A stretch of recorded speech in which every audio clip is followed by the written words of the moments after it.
Hello and welcome to a SmurDP video, and today we are looking at the 5th volume of the Mighty Morphin Power Rangers Deluxe Edition, and this is called Necessarily Evil Part 1. That is because the story, I guess, is a reasonable size of a mixture of both Mighty Morphin Power Rangers and the Go-Go Power Rangers series, and I can only see that Volume 2, not that I know the contents of that, will finish off what's left of Mighty Morphin Power Rangers. It will also finish off what's left of Go-Go Power Rangers to complete that. Now, I guess my gripe with these is I really just want an omnibus of Go-Go Power Rangers, or for them to do a couple of hardbacks that fill in the gaps in between these deluxe editions, because quite frankly, I actually really loved Go-Go Power Rangers, sometimes more than Mighty Morphin. Just personal preference. I liked it probably more before Ryan took on both, though, because before it was brilliant, but when they started mixing it up, it lost some of its sense, and I understood why they ended it, because that story was told. Anyway, we've got this beautiful White Ranger holding his helmet. This is an homage to that issue 0. And on the side, we got Boom Studios, Mighty Morphin Power Rangers, Necessarily Evil Part 1. There we go. Ryan, Cena, Danielle, and all the other cool people that worked on this book. And then on the back, we have just, well, that's how much it cost. UK 55 quid. US 75, Canada 97. Now, I got my book from Forbidden Planet, which is where I go for most of my deluxes these days, because I used to always shop with Amazon because they were better in price. However, they are not so good with packaging.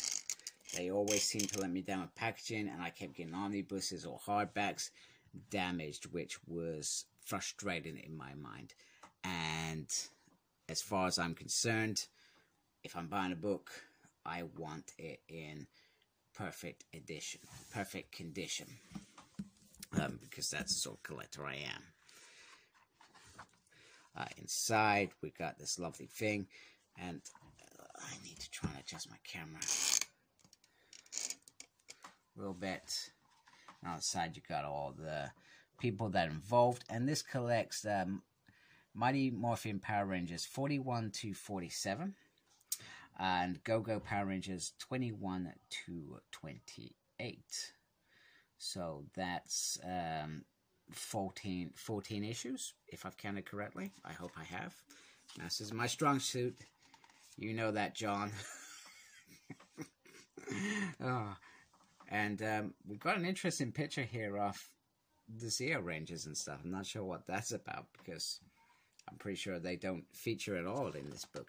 There is no foreword, which is, once again, disappointing.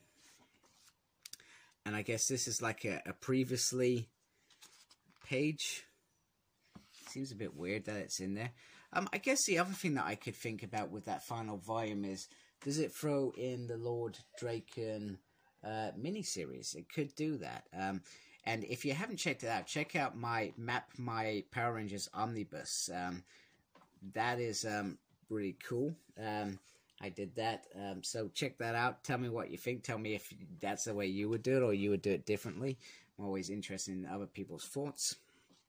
And pretty much we pick up where the Draken story ends, and it's just a whole new run. Now, I have done individual issues of this, because I do review the individual issues. I'm really sorry, I'm trying to get my angles right so that you can see the whole book, but it's a big book. I probably should invest, really. You would think I would have done that by now. I've been reviewing for, what, coming up 5 years, I think? So you'd think I'd do that. So this is a mixture, Necessarily Evil, of how in Go-Go Power Rangers you get the story of how the Rangers become Omega Rangers, and in the now you get this present story of Tommy being the new White Ranger. Where are the other Rangers? And they kind of cross over, if I remember correctly. Yeah, they do. So it has been a while since I read it. I'm actually quite excited. I always get excited because when I read these, I'm reading individual issues over a long period of time. So this was a long period of time. You can imagine there's 14 issues. That was over a good several months. So I actually get quite excited to have the hardcovers and just to read that whole section of the story in one go. And I probably relive it a little bit differently than when I'm reading it to review it. And perhaps sometimes I actually take in more detail when I read it separately. But yeah, this is very good. So what it is, because of the if I'm trying to remember this correctly, because of what Lord Draken did, it released all this Morphin energy, and that went into people directly. So it didn't come in forms of morphers, and it didn't come in with a mentor like Zordon to guide them. And they end up, the Rangers, the Omega Rangers are going to find these guys. They either help them or actually say, you're actually dangerous. And on Earth, Zed kind of brings in like an assassin. And the assassin is like Doggy Kruger. We also get our first exposure to the Morphin Masters as well. And Candice. Candice is a big part of what happens after this. Maybe this is where the Zeo thing is, because it's a future vision that Jason gets. And by looks of it, they're kind of, are they kind of releasing it? Here's where they first fight them and they get totally ripped to pieces, which is awesome. I'm so sorry, my camera angles are absolutely rubbish.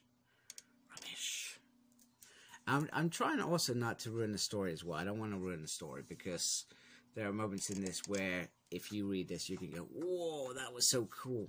Oh my goodness, I did not expect that. And there'll be some things that you thought, yeah, I could have written that better myself.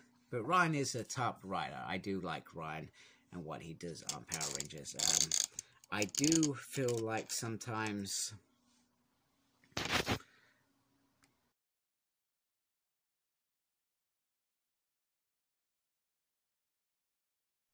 So, just because I've got a gap and because I missed this, this is sort of reviews going on there. Once again, personally, I would have preferred them to do the intro. I feel like that was a pivotal part to these Deluxe editions, and Boom Shiro has such a good relationship with those original actors. I feel like they could have easily roped one of them in for a foreword. Or even the writer. I would have roped in Ryan to do that. So, what I'm getting to is, I hope when the Eternian War is finished, that Ryan parts ways with one of the books, because I love different takes, and even though he's a master, he does a fabulous job. I just feel like sometimes something else is different. So, what I liked about Mighty Morphin, everybody was... I remember this. Everybody was sort of, not everybody, but people were grumbling that, oh, Mighty Morphin Power, we could be on them forever. Look at all the other teams. There are some amazing teams. And then we got Margaret come in, and she combined in lots of different Rangers and told a different story. Now, I would love to see Margaret back to do even just a 10-issue stint with that particular team, because I felt like it was growing. I felt like she could do something different as well. And she did do something different that I really, really did enjoy. I'll be honest with you, I'm trying to remember. So this is Kia, for anybody who doesn't know. Kia is one of the Omega Rangers. Chapter 12. I guess what I really want to do is see where this finishes, I guess. Because that would be quite cool as well. Chapter 13. So where does this end? If I get there. So we also see the bit about the white light, which I thought was really cool. So we see Tommy, he doesn't just automatically get these White Ranger powers. He has to go through some little trials. Oh, it's 15 chapters. Sorry, pardon me. I clearly cannot count. Cannot count at all. Cannot count at all. Sorry, I keep repeating myself. So there's a bit about that. I felt with the trial, if I remember correctly, I felt like I wish it was bigger. Chapter 16. I really cannot count. There's 16 chapters. Let's see. Let's see how more embarrassing. Oh, do you know what? This is the best issue ever. This issue shows Rita, her trapped in this dumpster, and this was one of my favorite issues. So Ryan has a knack of knowing the Power Rangers inside and out, seeing gaps in various plot holes and filling them, and that's what he does really, really well. So chapter 16 was around that as well, and what kind of punishment these guys went through. Oh, old dogs. Oh, what's this? So this is written by Frank. Ooh, I don't think I have read this. That is... Oh, maybe I have.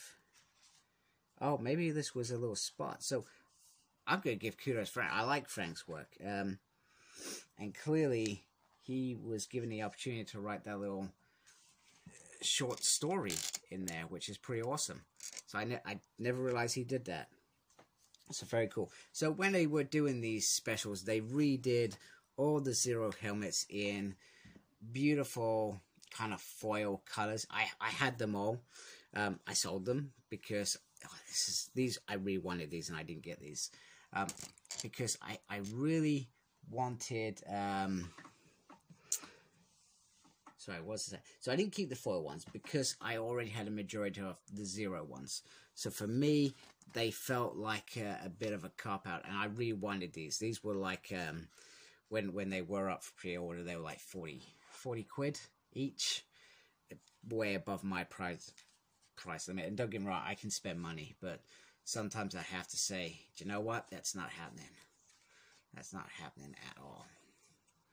So here are all the covers, which I feel like is really cool of them to do. Now, Boom Studios are notorious for doing variants, and some variants I absolutely love, and some I steer clear of. I try to. These are very special. I never brought these. I meant to. I never did it, but I meant to, which is my fault. But some of them are really rare now, and I'm not even going to bother trying to get them. I've been down that road too many times, and I need to be sometimes grown up and say, do you know what? That's not happening, people. But they're very nice. Very cool. And like I said, I liked Go-Go Power Rangers more because the character development was there constantly. It was all about the characters rather than what was going on in the universe. And that's what I enjoyed the most about Ryan's work. And I'm not saying he's doing a bad job now, because he certainly isn't. He's doing a good job now. But sometimes I feel like I wish we would go slightly back to those days. And he still does it. He still does it. It's not like he's completely moved away from that. He does develop these characters in a form of a slow burn. So anyway, that's my quick sort of overview of Mighty Morphin Power Rangers Necessarily Evil Part 1 Deluxe Edition. And I usually, at this point, I would show them with the other books. But I sold them. I've sold them because I've actually invested in the crowdfunding, I forgot what it's called, box set of the 6 hardcovers showcasing the Mighty Morphin Power Rangers. Now, I guess my only thing that I'm frustrated with that is I feel like because they'd already been released, and don't get me wrong, I know some people have struggled to get them. I feel like with that set, they could have done Go-Go Power Rangers within it. They could have made it that much better, but they've almost re-released all of these that are out anyway. So if you had them, you could have skipped buying that. Me, personally, I wanted the Recall box set to have that one set in, But Go-Go Power Rangers it feels like a sore point to me right now. Anyway, I hope you liked my video. If you haven't, please subscribe to my channel. Thank you to those that have subscribed to my channel. I always appreciate that. And look after yourself. Embrace geekiness. Take care. Goodbye.